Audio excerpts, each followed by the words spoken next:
You're listening to Learning Leader Spotlight, interviews with corporate L&D leaders. On each episode, we sit down with key industry experts to discover more about what's happening in the world of learning and development, from current trends and insights to the most valuable lessons learned along the way. Join us for a fresh perspective on all things training and the best direction forward. All right, everyone, welcome to the Learning Leaders Spotlight, where we interview the learning leaders of today to help the learning leaders of tomorrow. Now, I am your guest host today. It is not Leanne, it is Kara Kirby, and I am a relationship manager with Training Pros, the sponsor of this podcast. Training Pros is a learning and development contract staffing company, and we like to say that when you have more projects and people, let us help you find the best consultants to start your project with confidence. So we have a special guest today. I am so excited. I would like everyone to meet Blair Bekker. She is the Director of Global Talent Development at Chewy.com. And I'm sure everyone with all of their furry friends at home is very excited to meet you and learn all about the amazing things that you guys are doing over at Chewy. So welcome, Blair. Thanks, Kara. Excited to be here today. Yay, awesome. All right, so to get us started, can you share with our audience just a 60-second overview of what you do today? Sure. So I have the pleasure of leading talent development across Chewy. That means my team is responsible for everything from new employee onboarding to leadership and executive development, as well as workforce capability building across our corporate team members, as well as our customer service, world famous customer service organization, and our fulfillment center operations teams. Okay, so you have a little bit going on every day. Yes, just a little bit. Awesome. All right. So today is all about talking about learning and development.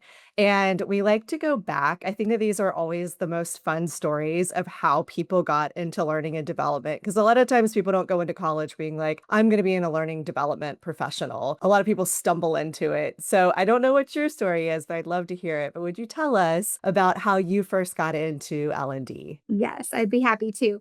You're correct. I had never heard of learning and development as a field when I was in college. I actually majored in communications and film. And so I Oh, found wow. learning and development right out of college. I started working in video production, doing editing and eventually producing. And I loved the creativity, but I was always really drawn to the business side of things and found myself even on creative teams coming up with processes and systems so that we could be more efficient and measure the outcomes of our resources and our investments. And so when I got a job in corporate learning and development as a training video producer, I really fell in love with the field. And then I actually went back to school and got my MBA so that I could really add value from the business perspective. And that's what allowed my career to really take off. That's interesting. So it sounds like you had that artistic part of you that was also matched with the business part of you. And I think that a lot of L&D folks probably relate a lot to that, right? Yeah, it's the perfect field for someone who is creative, but also really systems thinking and business minded because it allows you to flex in and out of both. Yeah, absolutely. You've been in this field for a long time now. From your perspective, what is the most important changes that you've seen with L&D in the past few years? Yeah, I think the biggest change that I've seen is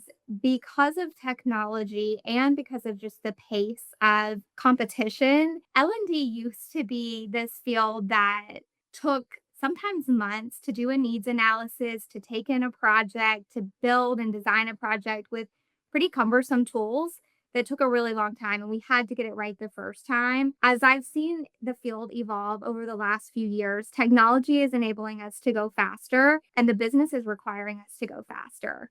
And so I think for L&D professionals, what I see as a conflict a little bit of times is that we have to be comfortable with imperfection and we have to be comfortable with constant iteration. And that's been the biggest change that I've seen over the last couple of years. What are some of the things that you do to help your team? I hear you with this imperfection, and I want to zero in on it a little bit because I think this is so interesting. How do you help people who love their craft also adopt that mindset of imperfection and that they need like that speed is almost more important sometimes because it's hard, right? It is hard. I think so we do a lot of business acumen training with my team. Oh, wow. I think Okay. that what I have seen in the field is that a lot of learning professionals tend to be very anchored into learning and development and the science behind it and all of those traditional models that we know. The recognition that the business often doesn't speak that language and we need to meet them where they are. We really talk on my team about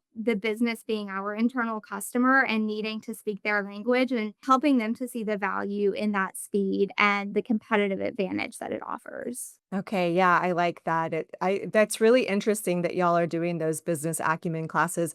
I mean, I think that that's probably normal that it's happening, but you're actually calling it out of that there's this disparity between like what you have learned inside of the field versus what the business needs from you because that gets missed sometimes. Okay, so now okay, things are changing all the time. We know that. Oh my gosh, right now it's just what a time to be alive. As you all are adapting to AI and all of the new changes that are in the field, where do you see the L&D space going in the next 5 to 10 years? Yeah, I think that we're already starting to see more and more demand of learning looking like our lives look outside of learning. And what I mean by that is, traditional L&D, you log into your LMS, you take your training, and then you move on. Or maybe you come to a workshop or an in person training and you move on. And what I'm already seeing is more and more demand that learning happens the way that we might Google something and get an answer generated by AI, as well as a video we can click on if we want, as well as just, a visual guide if we want. And so I think more of that true learning in the flow of work and multimodality at your fingertips is going to be more and more demanded by the business. Yeah, absolutely. Does that excite you whenever you think about it? It does. And, you mentioned this, we are in an exciting time where we're all learning together. And I think this is a really cool point in history because, from people who are just entering to people who have been in their fields for a number of decades, we're all being forced to learn and get a little bit uncomfortable. And I think that's exciting for the field. Yeah, absolutely. You know, it's so interesting when you think about if we're just thinking about the world of L&D, you almost have to spend 15, 20 years before you can really feel like you're an expert, right? Like before you can call yourself an expert. But with when it comes to AI, especially, it hasn't been around for very long. Well, in the common workplace for very long. You could be working with it for 3 years now and actually be the expert. And there has never been anything that's been like that before, where it's like that limited of time still grants you an expertise if you're in there and you're learning it every day. Exactly. And I think that's another place that we're seeing the field go is because entire workforces are having to learn new skill sets all at once. We are really becoming the central point of contact for the entire workforce to change their behaviors and to upskill. And so I think learning has been in little pockets before and or seen as a compliance exercise if we're being honest, and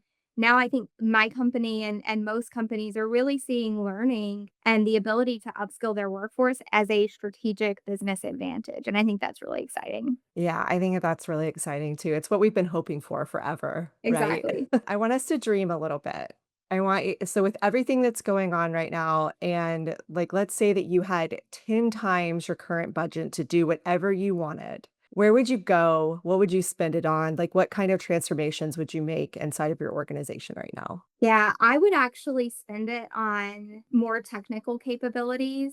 We are trying to build internally, we're experimenting and we're also trying to upskill the team. But as I just said, I think the we know that the place that learning is going is needing to be more agile, more tech forward, and even more user friendly, the way that our day to day lives look. And so, what I have found as I make trade off decisions every day is that there's an investment in that technology that we're often afraid to make in the L&D space. Either to build it internally or to purchase it. There are some great options that I've seen. And so that's where I would invest is really in future proofing from a technology standpoint. Interesting.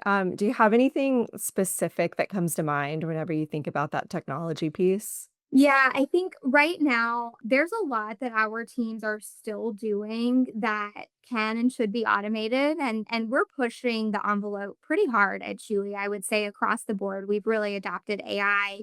We are a product forward company. We started out as a fully online retailer, but I think that there's just so much more efficiency to be gained and so much more improved user experience for our learners to be gained through those investments. Because what I've seen right now is that the technology is still pretty disparate. We have little enhancements in each of our pieces of technology, but it's really the connection of that ecosystem that enables technology to work for our learners in the way that I know that they're expecting. Yeah, that's a trend that we see throughout a lot of organizations is that there's almost it's like people are trying different things, but there's this future where everything is all working together and talking to each other, and it's just like a constant bubble of learning. Exactly. When you think about those skills that people need, what do you think is the skill or the role that's hardest for you to find talent for right now?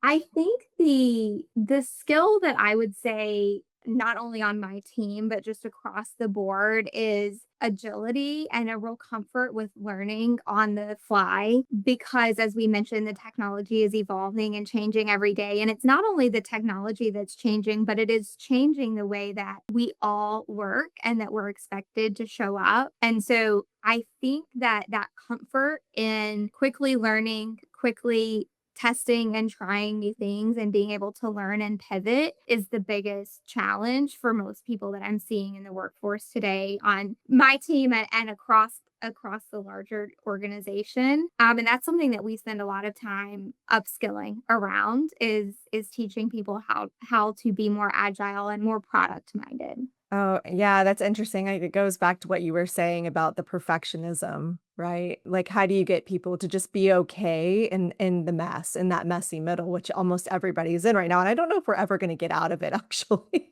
Yes, I agree. And I think that's where it goes back to understanding the overarching goals of the business and connecting back to those because there are places in the business where we can't mess up and we can't get it wrong even on the first try, but there are other places where we can test and try and learn new things, and I think being able to distinguish between those two things and then action on it is also a really important skill. Yeah, that's really interesting. And you're right, it's a skill. Like it's just hard. Like that's the human stuff, right? Is that like that's like the non-technical stuff. I was having this conversation with a friend yesterday about how like right now with AI especially things are speeding up and there's so much efficiency and in like ideally what we should be doing is actually spending more time on the human stuff like relationships and helping people through ambiguity, but we're not necessarily there yet, but maybe we will, right? Like maybe like this is part of maybe this conversation will change everything.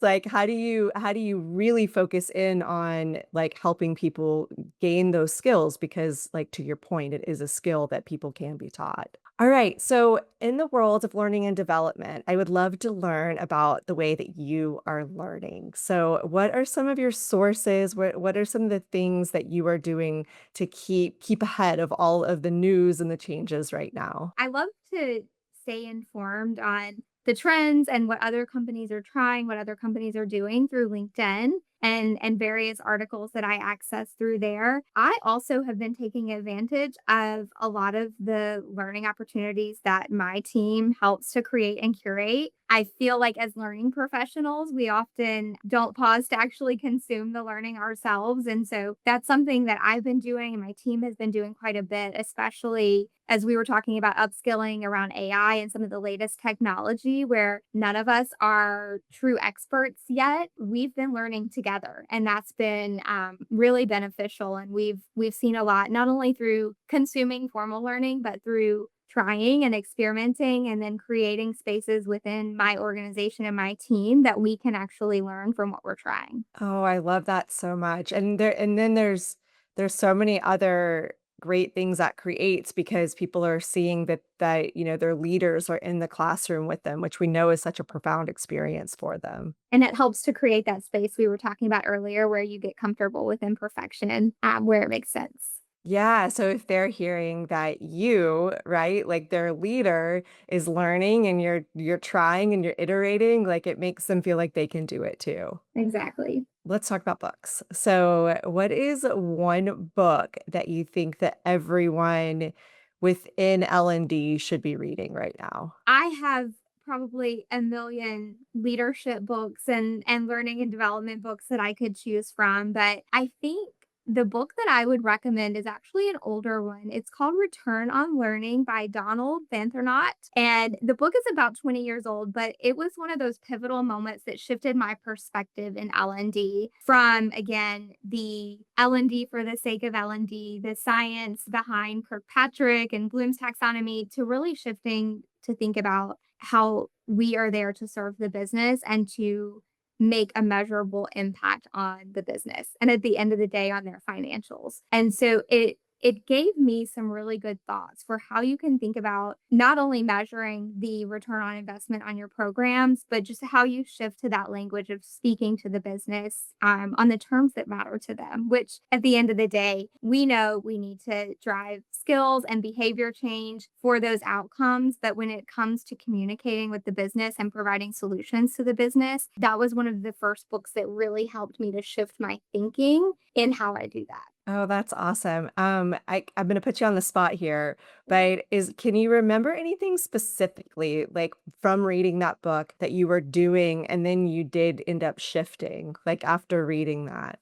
Yes, actually, this was way back, probably at least a decade ago. When we launched on my previous teams ago, we were launching training for the entire audience population or the entire company. Whenever, as soon as we had that solution ready, we were launching it, and it was always a challenge for us to measure the impact because even if we saw an impact, the business would always point to, well, sales were up anyway, or we also ran a promotion and we did this training. And so I actually started running true A B tests with a control group and a training group. I partnered very closely with our business analytics team to make sure that we would have validity in the testing and the way we ran the group so that we could actually show an increase in our sales performance for this particular cohort versus the control groups after a sales training. And that gave me my first taste of being able to truly go into a meeting and say, we did this training, it cost us this much, but we actually increased this much in sales.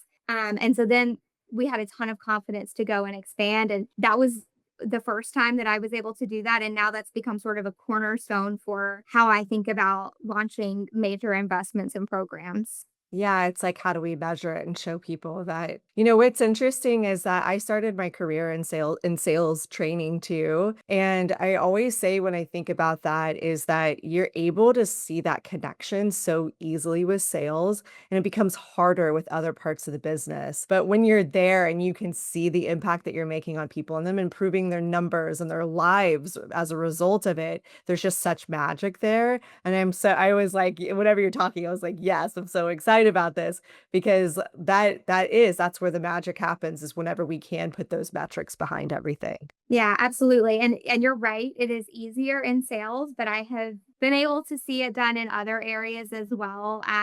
One that's a big one for us at Chewy is our customer service experience, which if you know Chewy, you probably know us for that customer service experience. And so a few years ago, we did a program to help improve the quality of our customer service experience, and we were able to show that. And so it doesn't have to just be sales. It can be lots of other skills that are the competitive advantage for your company as well. Yeah, so it's like what matters to your company and then how do you measure it and show the impact. Exactly. And if it matters to your Yeah. company, there's probably a way to measure it. All right. So is there anything else on your mind? So any advice that you want to give to our L&D folks that are out there, anybody, improving their career or working with organizations, anything else you want to add today? Yeah, I would just say, again, what I touched on is the biggest thing that I have seen impact my career is getting in with the business, learning the business that you support. So often I see L&D team members and early in career leaders thinking about learning as kind of the sake of learning or really wanting to protect the art and science of learning the shift in your career will most likely happen when you sit in the room with the business leaders, you understand the actual challenges that they're trying to solve, and you think in terms of moving the business forward, not in terms of what might be your passion and your art and your science. That's the game changer. Absolutely, I hear you loud and clear on that. It's the marriage of those 2, and it's hard.